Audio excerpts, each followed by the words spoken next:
I think.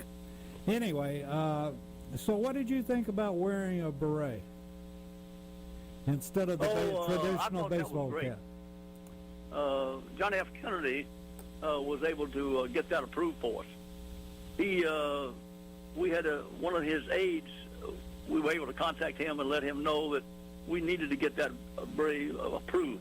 So as a result, John F. Kennedy came to Fort Bragg, and he asked to have the Green Berets being worn, but that upset the general officers. So as a result of that, when that happened, then that actually authorized and got approval of the Green Beret for wear from then on. And the blue braid, or light blue, baby blue braid? Yep. So us infantry folks have to stick together, right?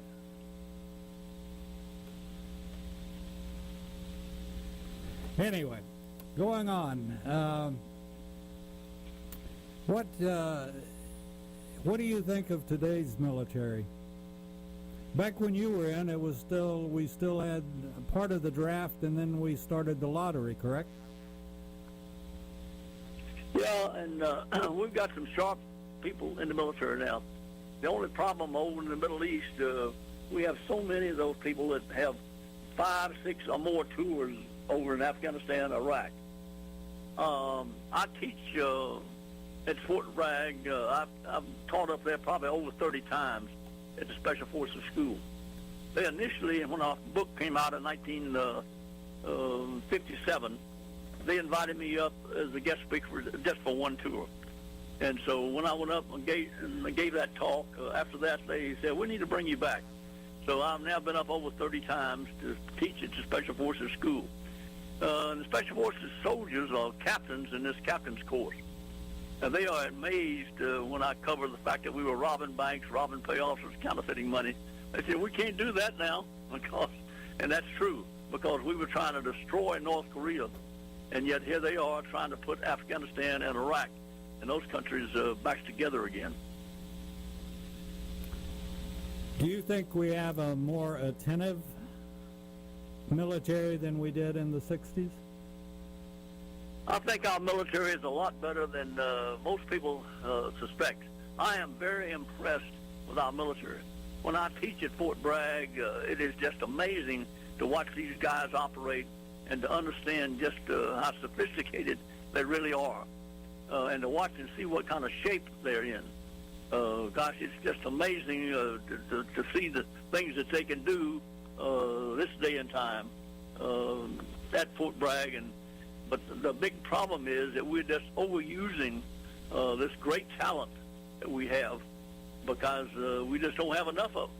We just can't recruit enough special forces to be able to meet all our demands worldwide.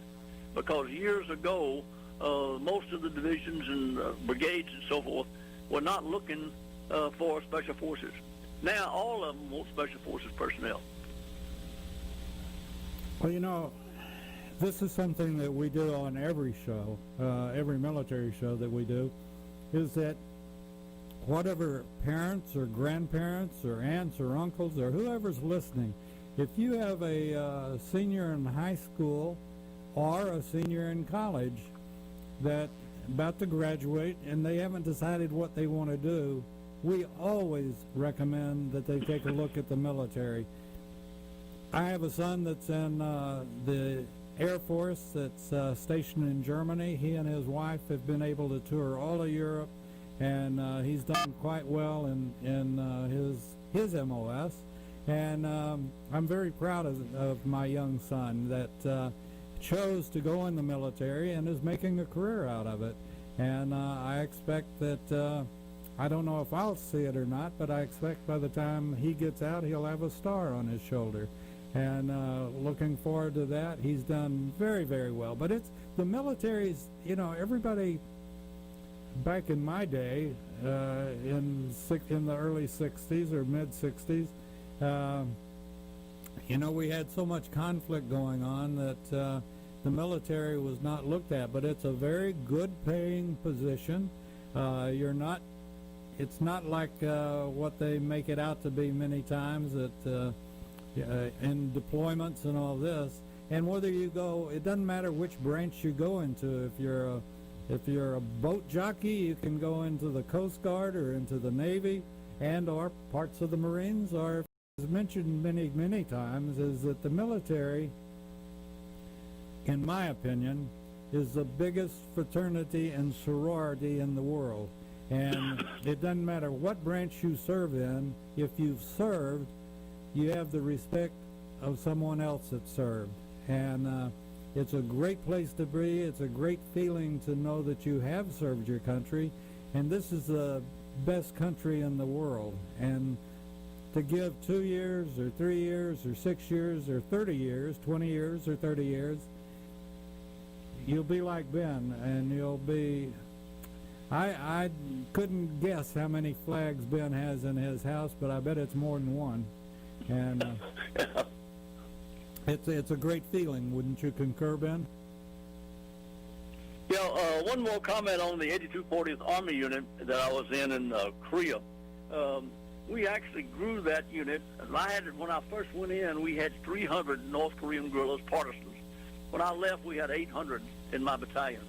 We, out of the 21 different battalions, we actually ended up with over 22,000 North Korean guerrillas trying to overthrow the government of North Korea.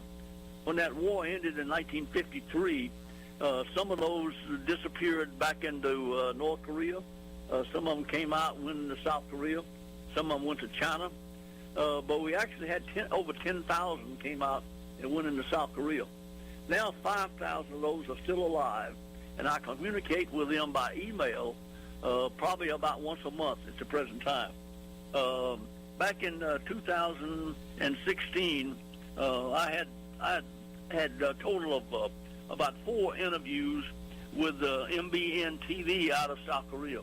They would fly a film crew in from South Korea, and right now it came in to me on 14 April 2016.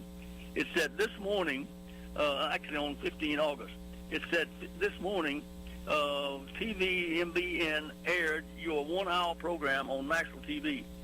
It said the program covered special operations during the Korean War and included our White Tigers and the 8240th.